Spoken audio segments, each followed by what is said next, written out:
G'day guys, welcome to another episode of leisybee. I'm so excited you're here watching this video today because today we have a Q&A in store. I have had quite a few new subscribers lately, which is super exciting, and thank you to all of you. So I thought I'd better introduce myself and help you get to know me and about this channel a bit better. So my name is actually Annalise, and there's kind of a cool story about how the name leisybee came about as a nickname for myself.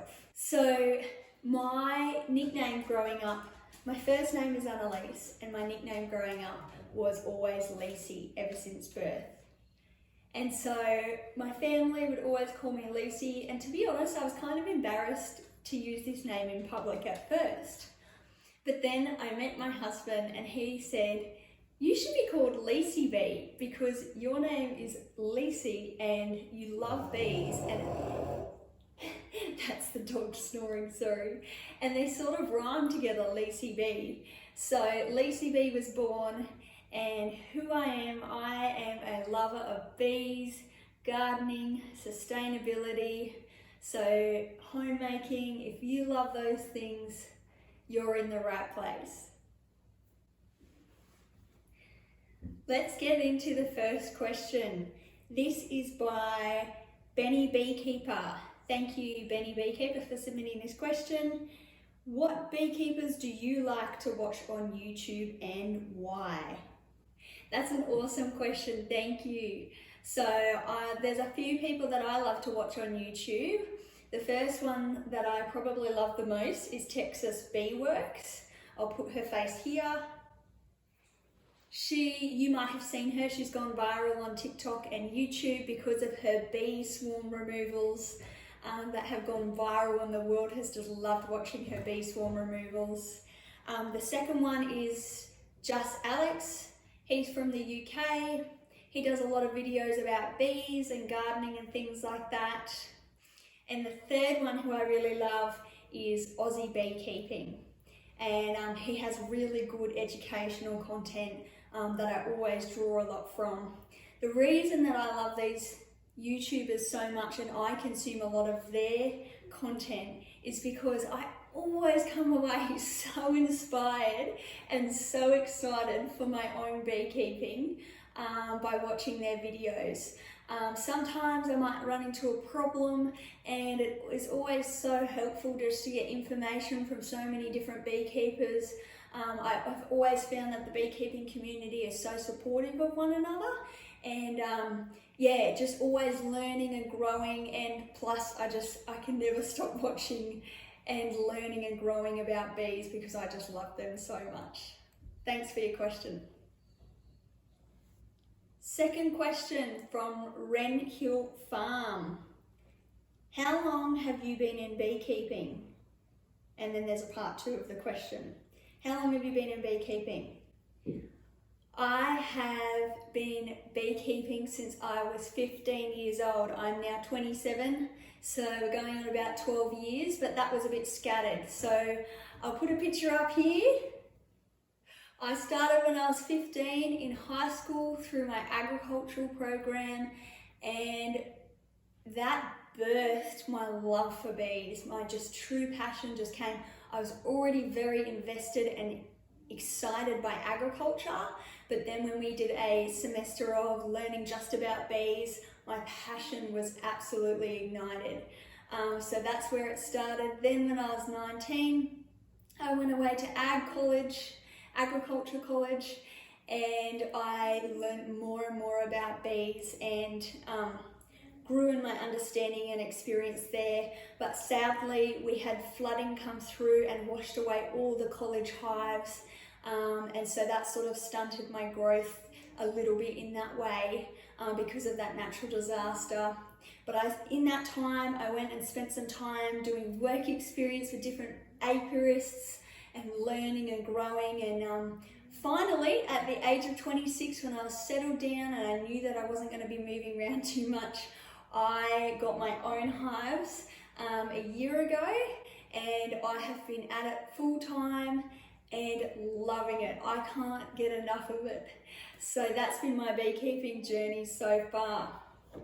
Wren Hill Farm had a part 2 of their question, which says, what state of Australia are you in? That's a great question. I'm in New South Wales of Australia, and I live in country New South Wales. I live west of the Blue Mountains, and I live in a very farming community, cropping area. Farming is the main income and occupation of people in this area.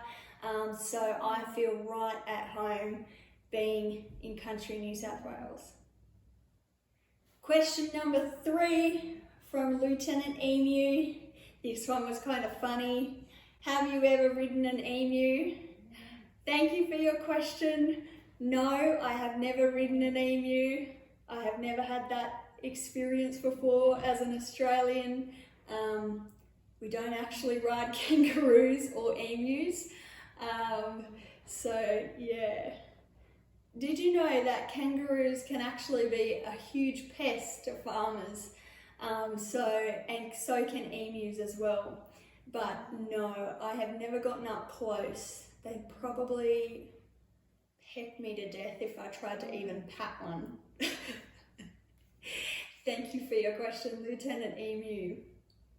Question number 4 from Larrymore Farms is, what is the most challenging things for you and your location as far as keeping bugs in the box?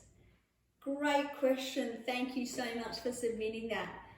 My biggest challenge for beekeepers in my area is the small hive beetle. It is like a nemesis. It is so tricky to stay on top of these small hive beetle numbers.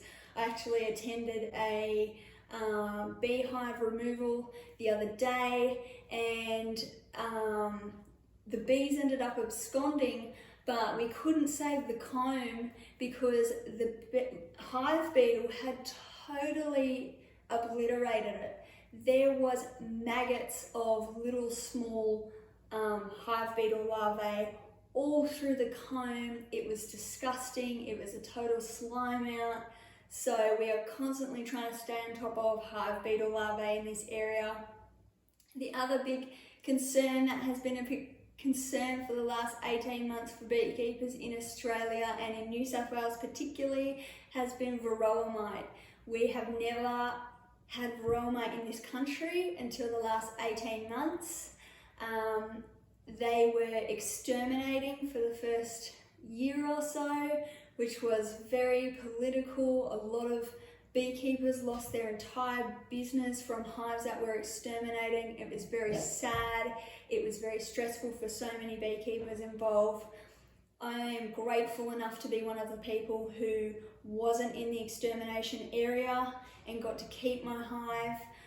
They have now moved to management phase, where we're now learning from the USA and the UK, who deal with varroa mite on a daily basis, how to manage this pest and not let it get on top of our hives, so that we can still keep making and producing the great honey that everybody loves, and managing these beautiful creatures, the bees.